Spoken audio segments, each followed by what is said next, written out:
برے اعمال کے انجام کے موضوع پر قرآن مجید اور احادیث نبوی میں بہت تاکید کی گئی ہے۔ یہ مضمون ان اسلامی اصولوں اور ہدایات پر روشنی ڈالے گا جو انسان کو گناہوں سے بچنے اور نیکی کی طرف راغب دلانے کی دی گئی ہے۔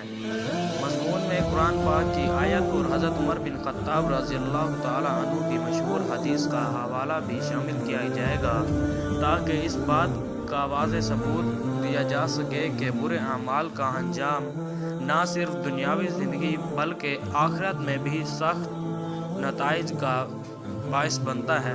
قرآن مجید بارہا اس بات کی طرف اشارہ کرتا ہے کہ برے اعمال انجام دینے والے لوگ نہ صرف آخرت میں عذاب کا سامنا کریں گے بلکہ دنیا میں بھی پریشانیوں اور ذلت کا شکار ہوں گے۔ اللہ تعالیٰ فرماتا ہے ان الذین اجرموا کانوا من الذین آمنوا یضحکون۔ سورۃ مطففین آیت نمبر 29۔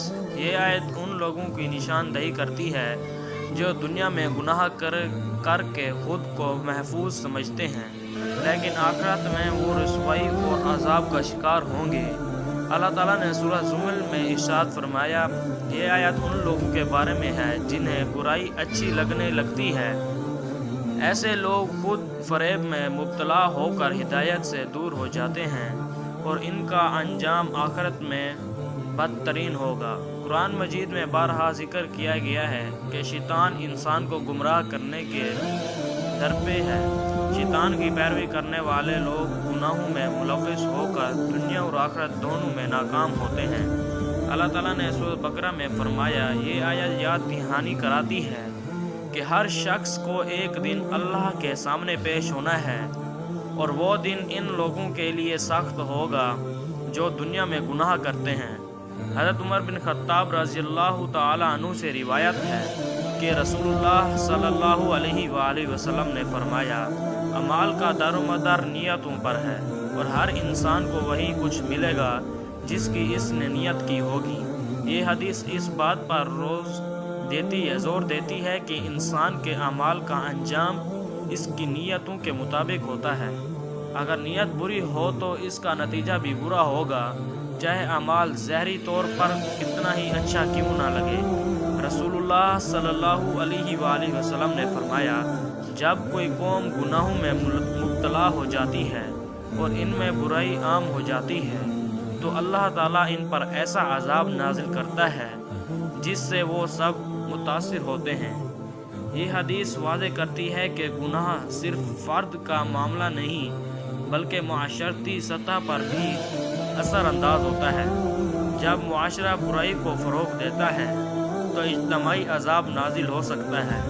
نبی کریم صلی اللہ علیہ وآلہ وسلم نے فرمایا ہر ابن آدم گناہ کرتا ہے اور بہترین گناہ گار وہ ہے جو توبہ کرتا ہے۔ یہ حدیث انسان کو امید دلاتی ہے کہ اگرچہ گناہ کا انجام برا ہے لیکن اللہ کی رحمت سے مایوس نہیں ہونا چاہیے۔ توبہ کرنے والوں کے لیے اللہ کا دروازہ ہمیشہ کھلا ہے۔ گناہوں کا دنیا میں اثر یہ ہوتا ہے کہ انسان کی زندگی میں سکون ختم ہو جاتا ہے اور وہ ذہنی دباؤ اور پریشانیوں کا شکار ہو جاتا ہے۔ دھوکہ، چوری اور ظلم جیسے گناہ انسان کے تعلقات اور ساکھ کو بھی برباد کر دیتے ہیں۔ قرآن مجید اور احادیث میں بارہا ذکر آیا ہے کہ گناہ گاروں کو آخرت میں سخت عذاب کا سامنا کرنا پڑے گا۔ یہ آیت اس بات کی نشاندہی کرتی ہے کہ برے اعمال کا انجام دوزخ میں ہوگا جہاں انسان ہمیشہ کے لیے عذاب میں مبتلا ہوگا۔ تقوی اختیار کرنا، اللہ تعالیٰ کا خوف انسان کو گناہوں سے دور رکھتا ہے۔ توبہ اور استغفر اللہ، ہر گناہ کے بعد اللہ سے معافی مانگنا ضروری ہے۔ نیک صحبت اختیار کرنا، اچھے لوگوں کے ساتھ رہنے سے انسان گناہوں سے بچ جاتا ہے۔ قرآن و حدیث کی تعلیمات پر عمل، قرآن و حدیث اور سنت کو زندگی کا حصہ بنانا ضروری ہے تاکہ ہدایت پر قائم رہا جا سکے۔ برے اعمال کا انجام قرآن و سنت کے مطابق انتہائی خطرناک ہے جو دنیا میں ذلت اور آخرت میں عذاب کا باعث بنتا ہے۔ حضرت عمر رضی اللہ تعالی عنہ کی حدیث اور دیگر احادیث ہمیں یہ سبق دیتی ہیں کہ اعمال نیتوں کے مطابق پھیل دیتا ہے۔ پھل دیتا ہے۔ لہٰذا ہر مسلمان کو اپنی نیتوں کو درست رکھنا اور برے اعمال سے بچنا چاہیے تاکہ دنیا اور آخرت دونوں میں کامیاب ہو سکے۔ توبہ اور استغفار کے ذریعے اللہ کی رحمت حاصل کرنا ممکن ہے جو ہر گناہ کو معاف کر سکتی ہے۔ آپ سے گزارش ہے کہ آپ میرے چینل کو لائک اور سبسکرائب ضرور کریں۔ شکریہ۔